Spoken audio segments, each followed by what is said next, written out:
Good morning, everyone. It's Angie Coley, and it is Monday. I'm not gonna say Happy Monday in the midst of everything that is going on. We all know that it's a completely different world than it was from 2 Mondays ago. So I had a couple things that I wanted to do for you today. One is to share um, a message that I got from a mentor. So for my birthday, Kevin Rogers got me this thing called Music Oracles, which I'm really loving.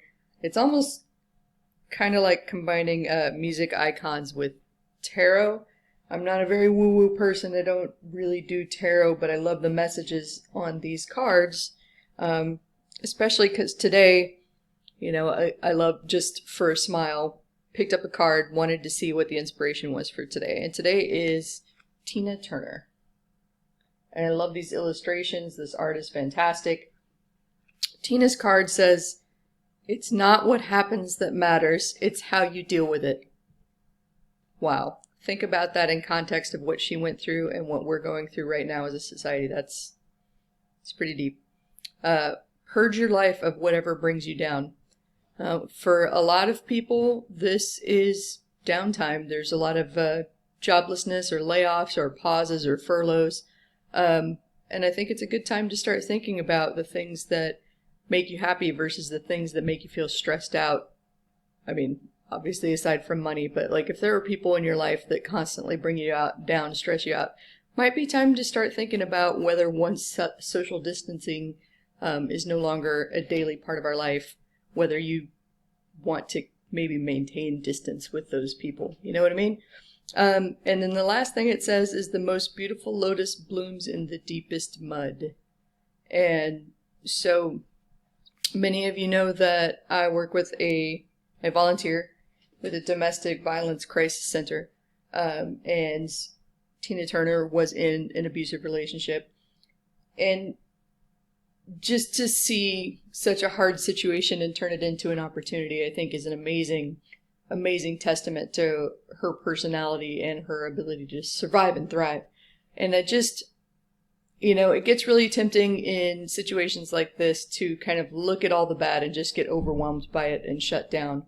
But I think it's an opportunity to look at how things have been going, at how you want things to change, and be poised to kind of catch the rocket when it takes off, when everything turns around. So, beautiful message this morning from Tina Turner. Thank you. Hat tip to Kevin. And the second thing that I wanted to talk about was I got a question on Ask Angie about how to deal with clients and billing during this time. And I had a couple thoughts on that I wanted to share. Namely that there's two large groups of people right now, right? And yes, I'm going to acknowledge that it's a blanket assumption. It's not going to be true of everyone, but there's going to be people that they've lost their job, their partner has lost their job, or one or both of these things have happened and they're struggling financially. They don't necessarily have savings. Everything is an emergency right now. They can't really afford to pay for anything that is not currently essential. That's one group of people. It's unfortunately a very large group of people, and that's just, it's very sad.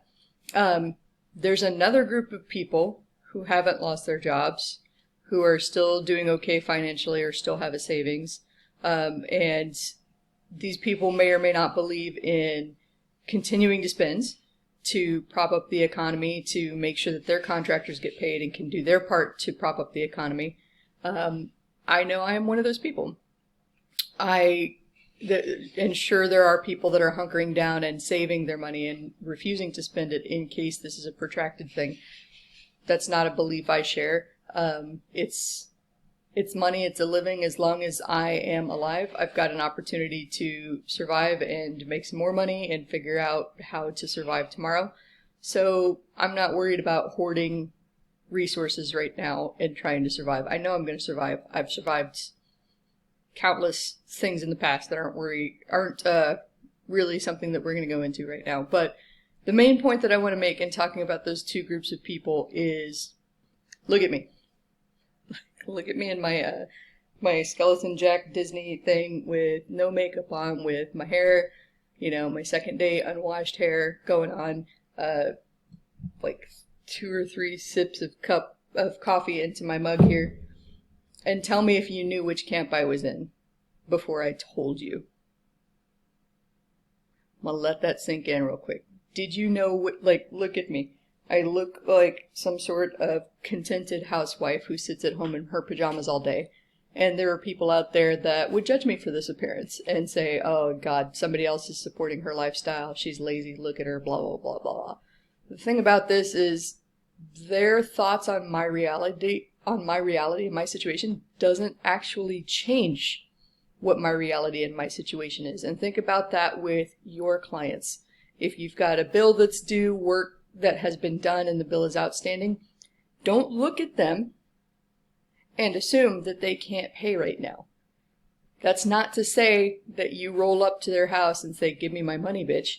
This is a totally different world. You can't barge in without any kind of acknowledgement of what's happening or any lack of compassion and expect this not to turn instantly combative and defensive. But what you can do is reach out to people and say, hey, right now I've been taking this time to catch up on business and I noticed that this invoice hasn't been squared away. Can you take care of that? Do you need an arrangement? Talk to me, I'm open. And what I did there was acknowledge the situation, which is we're in extraordinary times. You may or may not be able to pay. Can you pay? This is a thing that you need to pay because I've done the work. And I'm open to solutions, so feel free to reach out to me. So you've got to remember that you can't spend other people's money for them. And you can't decide what they can and can't afford. You can't look at them and tell on the surface who they are, what they have to spend. But what you can do is start a conversation. And you can ask them where they're at, how you can help, how you can work together, how you can get through this together. I mean, think about if everybody took that approach instead of me, mine. So, yes, you can't just proceed right now with business as usual and ignore everything that's happening, because then you just look willfully clueless at best, potentially malicious at worst, like you're trying to take advantage of people by sweeping things under the rug. You have to acknowledge what's going on, but you have to be willing to figure out creative solutions right now. They may pay you and it may just be done. They may come back to you and say, hey, look, business is slow. I know several people that work in the travel industry, which has been hammered right now. Hey, all my leads dried up. I don't have it right now. What can we do? They may feel some shame about not being able to pay you and not get back to you, and that's fine too. Gentle persistence over time, right? I'm not telling you to follow up with them in 4 hours, like every 4 hours, and did you get that? Did you get that? Did you get that? Did you get that? Send them the email, remind them that you're here, that you're open to chatting, that you're open to helping, starting new projects if you want, and wait and let them come to you. Don't badger. Set a reminder to follow up in maybe a week or two. We don't know what's going to happen in the next week or two. Maybe it calms down, maybe it doesn't. Maybe it gets a little bit worse. All we know is what's happening right now, and it's not what happens that matters, it's how you react to it. So, I'm Angie. That's what I have for you today. If you got some value out of this video, please give it a like or share. Share it with somebody that could use this message today. If somebody needs a little bit of Tina Turner, if somebody needs a little bit of unwashed hair Angie with some skeleton Jack going on, if somebody needs some advice on how to handle pricing and dealing with outstanding bills right now, hope they get some value out of this video. There's a way to approach it in a way that delivers value and that shows that you're a real human being that cares. So that's what I have for you. It's Monday. I'm not going to say happy Monday. And until next time.